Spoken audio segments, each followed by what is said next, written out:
It is game time, Sun City Letterhead podcast time. Here we go. Our fan spotlight episode 2. We have Slammin Sammie coming up to us in a moment. Danny Ramirez, how are we doing today? What's going on, Jay? It's 1 week closer to the holiday season. A lot of stress, as we all know, right? Getting ready for buying all the presents and having everything perfect. So um, it's a little chaotic right now, but I'm ready for my season to be over, man. I'm ready to simulate the rest of our season. Um, I've seen enough of the Bears, especially on Monday Night Football. That was pitiful. But things could be better, man. I'm looking forward to the college football season. I'm looking forward to the NFL playoffs. So, hey, what can I say? Yeah, we're looking for the future on both teams, I'm sure.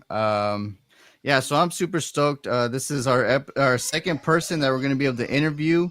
So the people that are liking, sharing, following, that's awesome. Y'all can probably chime in, and let's get Slammin Sammie on here, Danny. Let's get this rolling. All right, let's bring her on. Yay! Sammy, Hi. welcome to the Hey, show. how we Hey doing today, guys. Miss Sammy? I'm good and anxious and excited. I'm happy to be here. Thank you guys for having me, by the way. It's an honor. Of course, happy to have you. Yeah, we're definitely happy to have you here, and it's kind of cool to meet and interview another America's Team Cowboy follower because we know more aware about the team than Jerry Jones does. That's for damn sure. But we're gonna Yeah. get this things rolling. We're gonna get this thing rolling and have some fun with it. Our first person that we interviewed, Sammy, his name is Chuck Fleck. He's from Ohio, a diehard Cleveland Browns fan from day one, and like he was telling us about how he when he saw them move in the '90s and how it just like shattered his world, and it was one of the most hurtful things he had ever experienced, and it was just a cool thing and a cool interview to meet someone from a different perspective of a different team. So obviously, me and Danny always talk about our Cowboys and then his Bears, but like it's going to be awesome to see your perspective on things, especially for the Blue Star up in Dallas, and see where America's team is heading and what you think. Go ahead, Danny. All right, Sammy. Well, I always ask all our guests about how they became fans of their favorite teams. And I know you mentioned, off air that you're from Kansas. So I'm just Yeah. curious to learn more about how you ended up following the Dallas Cowboys. Okay, so it's kind of weird, but it makes total sense once I explain it. So my dad, so him and I were best friends, I was always a daddy's girl growing up, and I don't know where he got it from, but he was a Miami Dolphins fan. I don't ask, I have no idea, but we were so competitive. I was like, I can't be a Dolphins fan. Like that's just I could feel it in my bones that team was not meant for me. Can't do it. Well, he had his best friend. His name was John, and they used to hang out all the time, every day.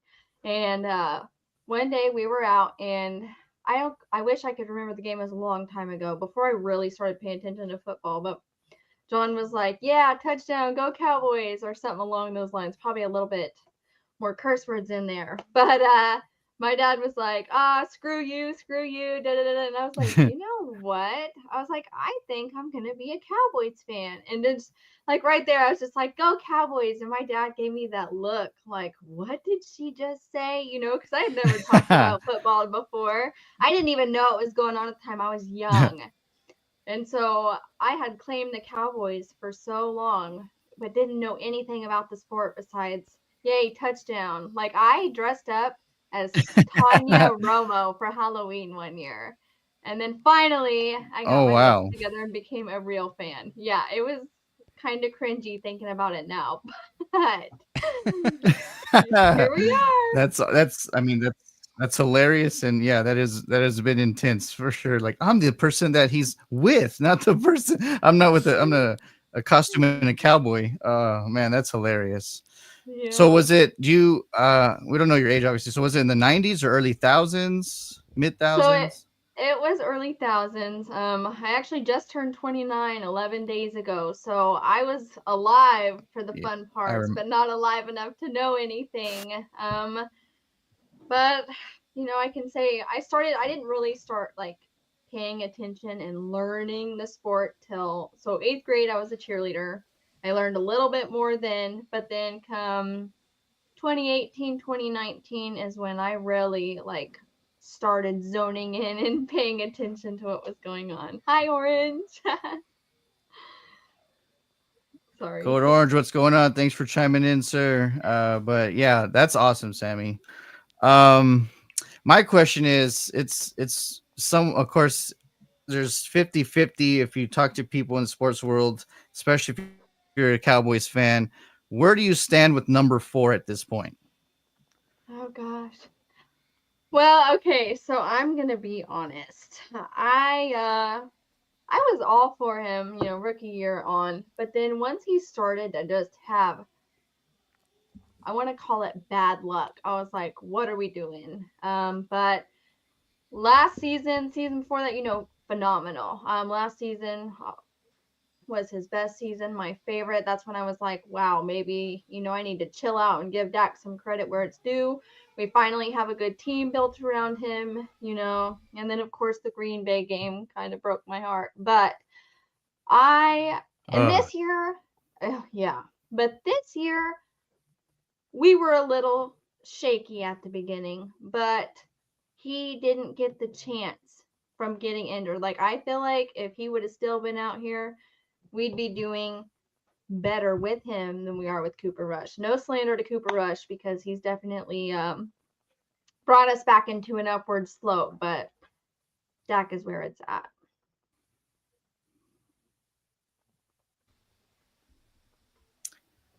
well, I know Danny's waiting for my response. I coming into this season, I said, Danny, I pray on my life that we do a prove it year, just like Joe Flacco bet on his own money when he took the Baltimore Ravens to the Super Bowl and won the year that he was up for his contract extension. I wish they would have done it that way because Dak's peak is when his defense is doing really great. We had injuries on defense. Like you said, it wasn't like last year. Well, last year we had a top 10 defense all the way around. Turnovers was we were number 1. In sacks we were top 3. There's so many things that Dak needs for it to go right. What I love about Cooper Rush compared to Dak is Cooper is like Tony Romo in the sense where if someone gets hot, Cooper Rush is going to feed the hot hand. Dak loves to play hero ball and spread the wealth, which Yeah, I don't mind if you spread the wealth. But if you have someone who's if you have someone who's killing another team in that specific game, you attack that person until they stop it. I agree. So what happened with the Panthers? Lamb was crushing Carolina. What did Cooper do? He went to Lamb the whole time. And then when things broke out, then he improvised. But Lamb was the guy from the jump. And that's what I love. Rico Dowdle's been running well, so let's keep running. Oh, Dak Cooper gives or takes what the defenses gives him, and Dak tries to extend it when it's like, dude, if your defense is already reeling and hurting, you need to make sure that the young group stays off the field. So if you need to run and give the ball to the hot hand, that's what you got to do.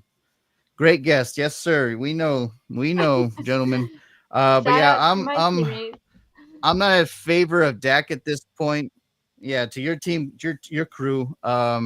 It's just that we've seen his peak when it's good, but he just crumbles. And you, for America's team, that blue star, you need a Troy Aikman raw quarterback if you don't have a raw coach.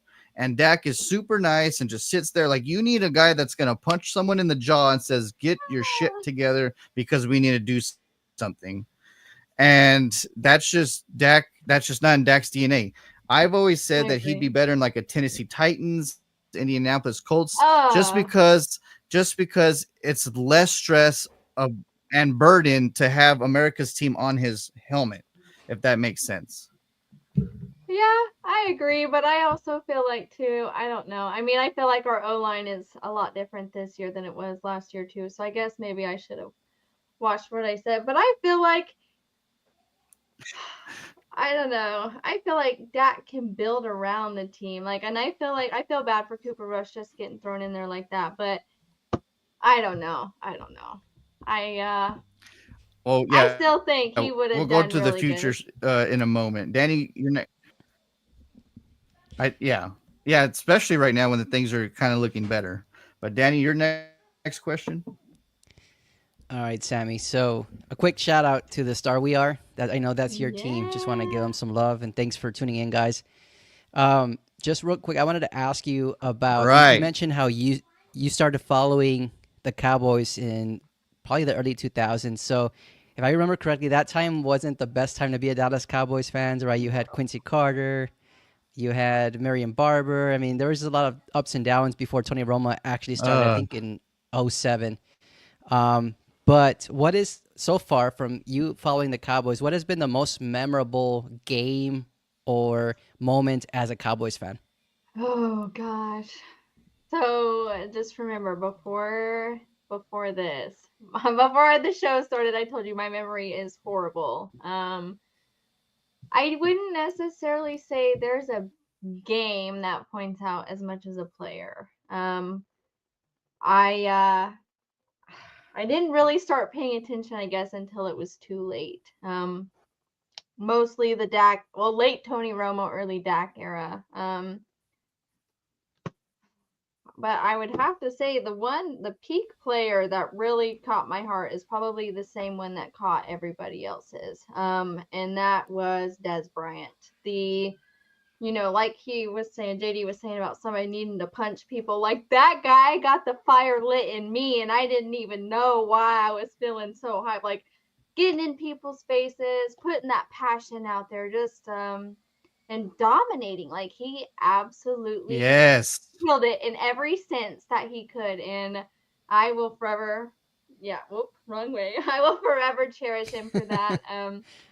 I actually follow him, read all his tweets, and I follow his X pages and everything, like his little throw up the X page. Like he is my treasure for the Dallas Cowboys. Besides Tony Pollard, Tony Pollard is now everything to me. So yeah, I love that pick.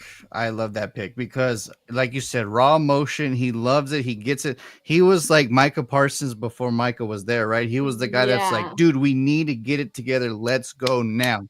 And if I'm the Dallas Cowboys at this point, if he's going to be at every game at ours anyway, even the away games, we might as well hire him as our wide receivers coach and teach everyone how to do the jump ball because no one in his stature knew how to jump up does it and like grab the Pollard. ball like Des Bryant did in his prime. I missed that man. I wish we would have never released him. I know. I didn't expect his tenure to Oh, end the I way that it know. did. Well, that's I was Jerry Jones. mad. Jerry Jones, right? Jerry Jones is like, "Oh, you're putting up points. We got to let you go." I feel like that's what he does with everybody, Like though, he and is that the most ridiculous guy with wide receivers and Sammy, I got to ask you real quick though. So okay. you yeah, mentioned it's Tony wild. Pollard. What's Let's your see. fascination with Tony Pollard? Okay, so that kind of started last last year or maybe the year before last year. Okay, so it was the year before last, sorry. So him and Zeke, they were that Mm-hmm. power punch, that 1-2. Well, it really kind of, and I think social media kind of had a play in it. Tony was like our Rico. He would charge us down that field. But when it came time to score and we let Zeke do all the scoring, everybody gave Zeke the credit. And I'm like, so you're not going to give credit to the guy that faced it all the way down there. You're just going to give it to the man that had that 2 yard run into the end zone. Like, I know that's still a tough job, and shout out to Zeke for that. But nobody I seen was giving Tony Pollard the love he deserved. And I decided right then, like, I am going to stand Tony Pollard forever. The only way I will not support him, I mean, I'll probably still love him, but I will never support him as an Eagles fan or an Eagles player or a 49ers player. That's my boundaries. If that ever happens, I will be hurt. Like when I went on vacation, Amen. Yeah, when I went on vacation, we went out of our way to Memphis so I could eat at his family's barbecue. I actually got to meet his mom. I met his aunt, and that was the honor of a lifetime. Like, and actually, I got my own custom jersey, number 20. It has Slammin Sammie on the back, but I got Oh, it nice. for Tony Pollard. And now Dalvin Cook has the number, and we're not even giving him any love. But and I just want to mention, I told Ooh. everybody after he broke his leg that he was going to come back and absolutely kill it this year. No, no, no. Well, what do you know? Even on that crappy Titans team, no offense, Titans fan, he's killing it out there. We could have used him. Yeah, he's a But bright spot yeah, for sure there. he is. Man, you and I are in the zone because I told Danny, if we're not gonna go out and sign a damn free agent running back, then why the hell would we let our best running back go? It makes no Right. sense. And then him and Rico could have been the 1-2 punch instead of Rico and Zeke. And that honestly, it would have taken a lot of stress off of Dak this year. And Yeah. we would have probably had more wins at home and then honestly been in the wild card mix more so now than trying to scrape in and have miracles happen. But Right. Zeke yeah, has I not played love Tony any part Pollard. this year. Me too. I'm glad somebody decides to be Well, smart. we beat him up so much his first 3 to 4 years with Dak's like learning stages. So I mean, I don't even hate him on him not providing. It's just that his body's done. Like his body is Right. just beat the crap done. And yeah, so but yeah, I love Tony Pollard. And I told Danny, I was like, at one point a few weeks, it was about a month or so ago. I was like, Danny, do you realize that the numbers that we're saying that he wasn't going to be good, like really? And there you have it. Killing it out there. I knew it. He's It was questionable sickening. with an ankle injury now, and I hope all turns out well. But up until this moment, he's been dominating like I knew he would. All right. Just real quick. So I guess my next Sorry, Jay. question would Oh, be go ahead. Go ahead, go Jay. Go ahead. go ahead. Ask your question. um okay, so you said that you've been lucky to go to a few games and experience some great things. What has been your favorite game that you've gone to at Cowboy Oh, Stadium? okay. So here's the truth. So I've been to two games inside of AT&T Stadium. First was the Jets last year, and that one was really good. We won. That was the last game that Trayvon Diggs played, I believe, before he tore his ACL, which it was an honor to see him play. It was the one time I got to see Tony Pollard play in person, so that Correct. obviously had a special place in my heart too. Dak was killing it, like it was the perfect setup. But I don't, that would probably have to be my favorite. But the second game that I went to, and I know it was a loss, was this year versus the Ravens. And the reason that one would probably be my favorite Oh, is because, yeah, I know, but the fans. So being inside AT&T Stadium is kind of depressing. During the Jets game, I actually sat next to some Jets fans, and I think I was the only one in my section that was standing up and cheering and being loud and getting on my feet, like yeah, not even gonna finish that sentence. Um, but and the end of when Turpin came and killed it for us. We got that touchdown when we were catching up so fast in that fourth quarter.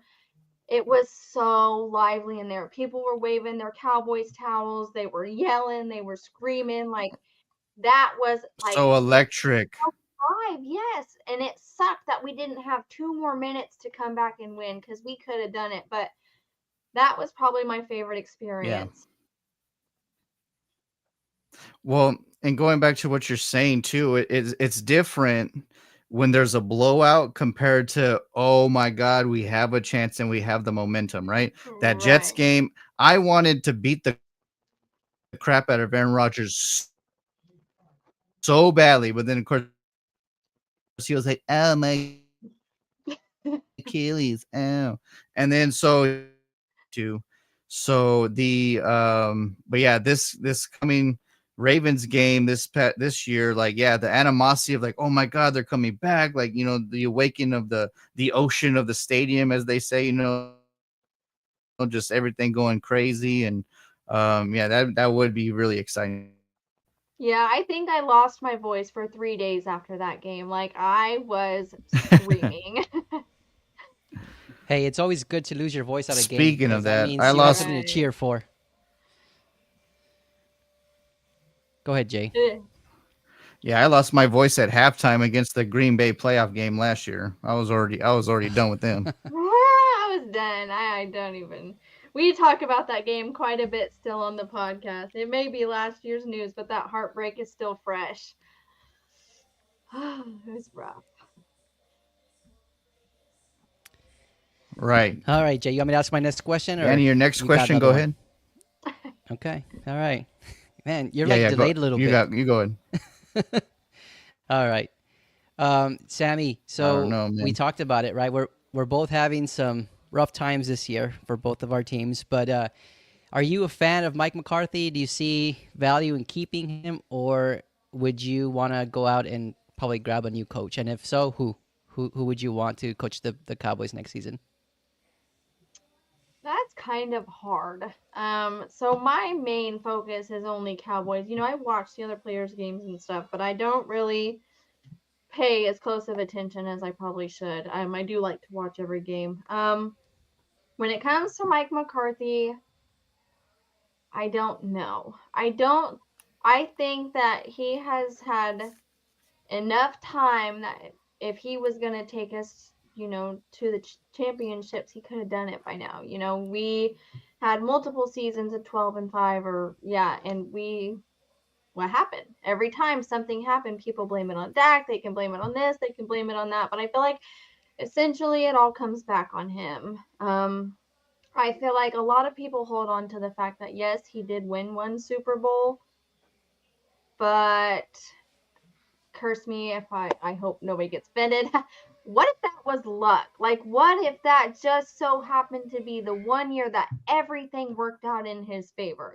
That was a one-time thing and now it's done. I feel like and if what I hear is true, so I always do the news on our podcast. I Jerry Jones has a lot of say in what he does. And if that's the case, Ugh. he needs to be a man and be like, look, man, I'm coaching this team. Let me do what I want. Because, like, for example, there was a couple of times he wanted to put Trey Lance in when we were doing downright awful. And why not? We all were going to get rid of him. Why not let him play when we're already down and out? And Jerry Jones said no. And that's the only reason he didn't do that. And I think we need somebody that's going to tell Jerry, you want me as a coach, let me coach. A lot of people have been saying Ben Johnson. I am not against that. A lot of people were saying Dion. As much as I would love Dion, I need him to stay with Colorado. Hi Sean. That's my favorite college team. I just started with them last year when they were down and out, and he's brought them up so good. So while I feel like he could do the same for us, I want him to stay there just a little bit longer. And the other one I kind of would have liked to see, but I'm not sure, was Bill Belichick. I feel like he was kind of spicy there at the end and kind of maybe lost his touch, but if he could keep his temper in control, he obviously, I mean, we've seen even cheating, he knows how to win. Like, and that's Even cheap. I yeah, love that. that could have been something we could have used, but all luck to him at UNC. Um, Yeah.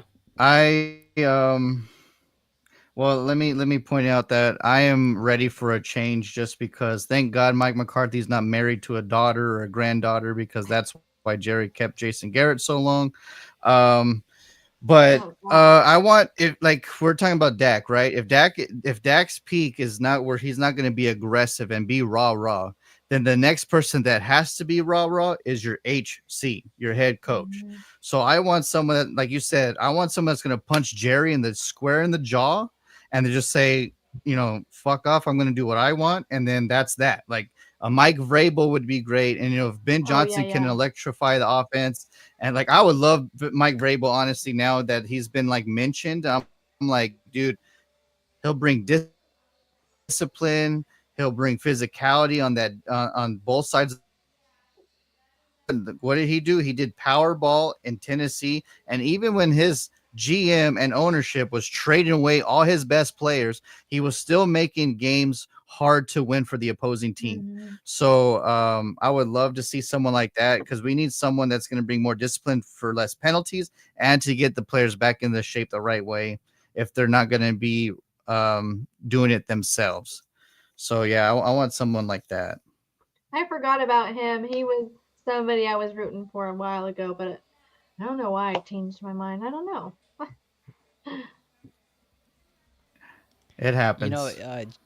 Jay and I have been talking about this all season long, and we always bring up Jerry as, the biggest obstacle in the Cowboys' success, right? Because he Yes. meddles in so many people's business, players, coaches, but there has to be a coach in order for them to reach that next level. And this is from my perspective as another, football team's fan.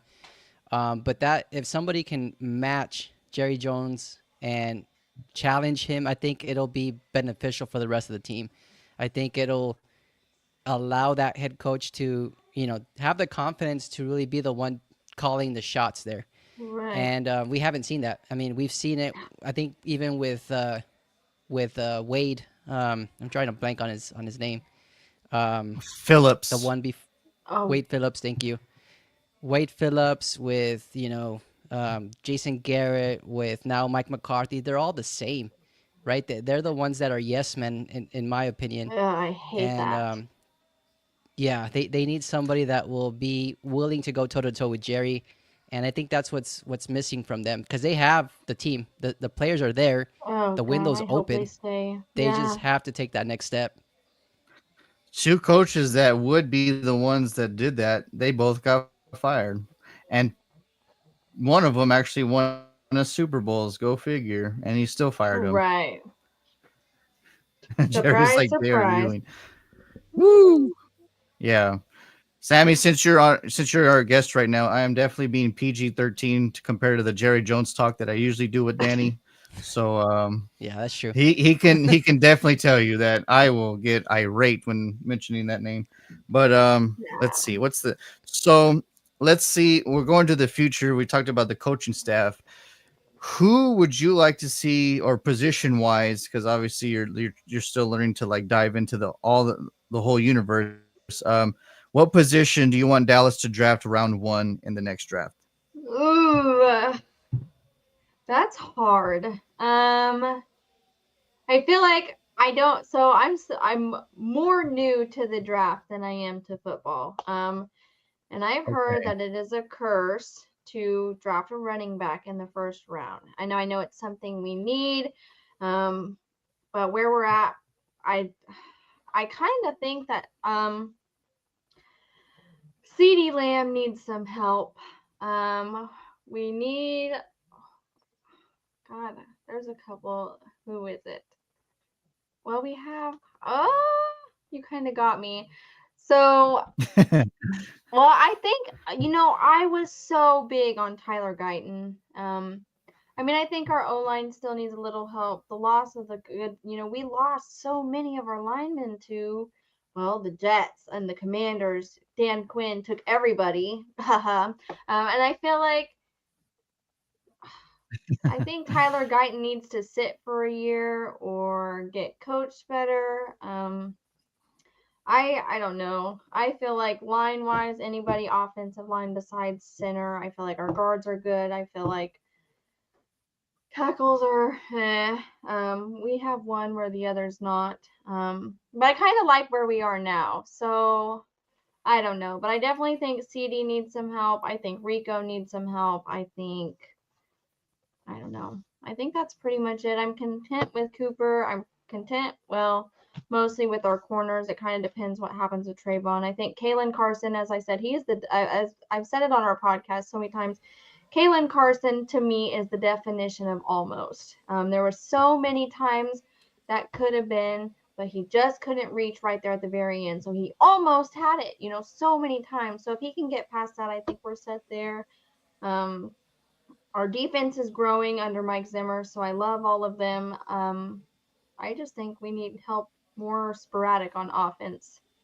I don't know. That's just me. Sorry. Offense, offense. I agree with you. And going back to your Tyler Guyton observation, if I'm Dallas, I'm moving Tyler Guyton to right tackle because Terrence Steele is just abysmal as soon as he Yeah. got his contract.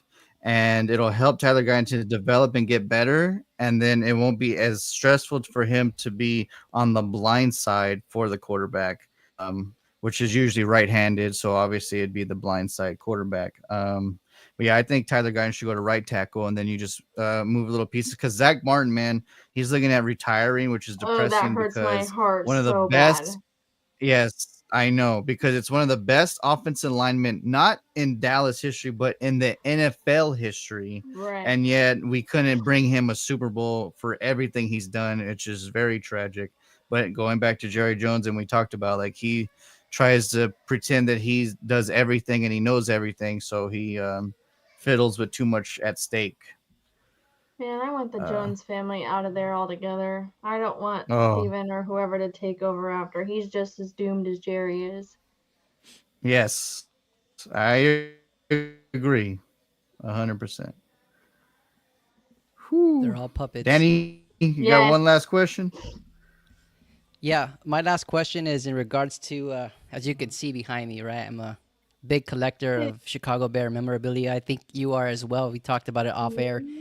Um, what's your favorite piece of memorabilia that you have or that you've acquired in your time as following the Cowboys? Ew. That's hard. Okay, so let me go grab it real quick. I'm not leaving. Hold on.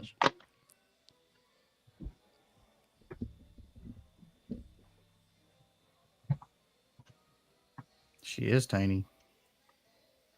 Okay, so I love Des Bryant, and if he hears this, I love you. But I didn't get to meet him. I didn't get to have that time with him that I felt like would have been more deserved. Marshawn Nealand specifically came out. Thank you so much to Jimmy J and Landry for making that happen. So on the podcast, we actually got lucky and had Marshawn Nealand come on the show.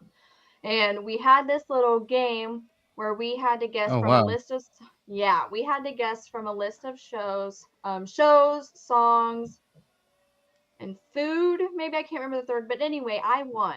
I guessed 2 out of the 3 right, I believe. And so Marshawn Nealand came out after training camp, and specifically made time to meet me. He signed my ball. We got a picture together. Dude is genuine. He's so nice. And then the same ball right here, Michael Irvin. We Nice. actually ended up going to his Playmakers 88 store Woo! or restaurant. Yes, and it was college football night. My Colorado Buffaloes won, his Miami won, and he made his rounds around there and talked to everybody. He signed, he talked, he took pictures. If you guys ever watch the show or watch our podcast, The Star We Are, we have an intro video. He took the time to make a video with us. He held my son. He loved on my son. He walked away from the table and came back just to show my son more love. He's 3. So just doing that, having that soft spot for the fans, for the people, for everybody, like these 2 experiences was everything to me. Like this, I know I said I have a bad memory and I swear I do, but this ball right here, those 2 events are something I'll never forget. So I am very thankful to have this piece with me. That's awesome. And you know what? Like as a fan, I haven't had many opportunities, right? Because we're from Texas, so as you can Oh, imagine, right? trade That's you. that sounds amazing. And going back to There's not there's not a lot of opportunities for us to interact with Bears players, right? Because we're so far away. But I did have the opportunity to meet Mike Ditka, like back in I want to say it was '09. And honestly, when I went into that interaction, I thought it was going to be worse than I thought, right? I thought because he's known to be tough nosed, like tell it as it is, right? Really blunt. And so I expected that reaction from him. But when I actually went up to him and asked for his autograph, that dude was the nicest guy I've ever I met. love And that so much. yeah, that's like the best experience that you'll never forget as a football fan. And something like you said that you'll never forget. Right. And it makes you want to be a fan so much more because the players respect you as fans, and that what else could you ask for? Exactly. Sorry, Jay, go for it. 20 years later. I was gonna say, Jay? did we lose him? Oh, there he is. And going back to your mom, that most people don't talk about is that he knows what it is to be a star, Oh and yeah. he goes and he treats everyone the same, and goes out and just talks to everybody. And like, it doesn't matter if he's a football player, actor, whatever he does, like he knows that he is in the limelight and he chose that career, so he's going to go and give the best outcome he can for his fans and for people. So that's awesome about Michael Irvin. Oh, it was an experience. I still to this day when I look at that wall cannot believe I met Michael freaking Irvin. I'm excited to meet Marshawn too. Dude is balling out already. I can't wait to be like, look, I met that dude as a rookie. Can you believe it's gonna be one of those things. That's awesome. Next, you gotta get Micah. Absolutely. You gotta get CD Lamb. Right, get another 88 on Oh, that ball. I hope. If I met CeeDee Lamb, I would probably faint. Like I would try so hard not to be one of them screaming fans. But I just love him. He ah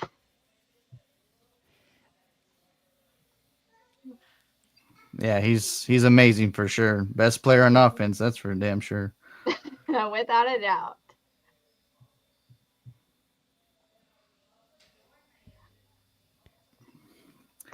Any other Jay, questions, Danny? not on my end. What about you? All right. So, Sammy, I know we talked earlier, and you said that you made too long. So, I guess this was a great experience and great honor to have you on here. And I'm sorry that I don't know what's going on with my internet or what's happening. It's weird. It's the first time this has been this laggy, Hey, so it's that's kind of okay. awkward. We But yeah, we deal with it all the thing time. They will we be behind appreciate. or too loud, and I'm sitting here tapping on my ears like, "Hey, you were cutting my ears off." Like, I understand, and I'm so glad you guys had me on here. I appreciate it so much. Of course, it was a lot of fun. And Sammy, before I let you Absolutely. go, I wanted to see if you wanted to shout out your podcast here on here. That way, if there's any Cowboys Yeah. fans following today's episode, they can follow you guys as well.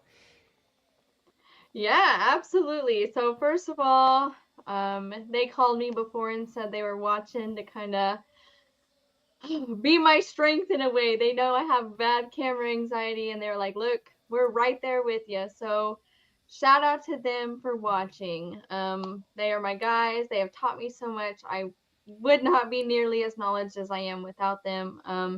And of course, shout out to the star we are. That podcast is such a highlight in my life. They are so fun. It is amazing. So I am so thankful for them. If you guys don't mind, follow us. We have every platform: TikTok, Facebook, Instagram, Twitter. Twitter is probably my favorite one. It's the one you'll see me post on there the most. And join us every Tuesday from 6 to 7 for our amazing weekly podcast, too. And I will be sure to shout you guys out on ours as well. Don't worry. I got you. I hope you guys get to make it big. Appreciate that. We appreciate the love, and we Well, we definitely will be following appreciate you guys. that for sure. Awesome. Sounds good. All right, Jay, close us out. All right, Slammin Sammy, thank you so much. We love you. Go Cowboys, and hopefully America's team will get back on top. Before Jerry Jones dies, because it looks like it might have to happen after. But hopefully that goes to a better place. And then thank you for coming on, and it's been amazing. Sun City Letterheads podcast out.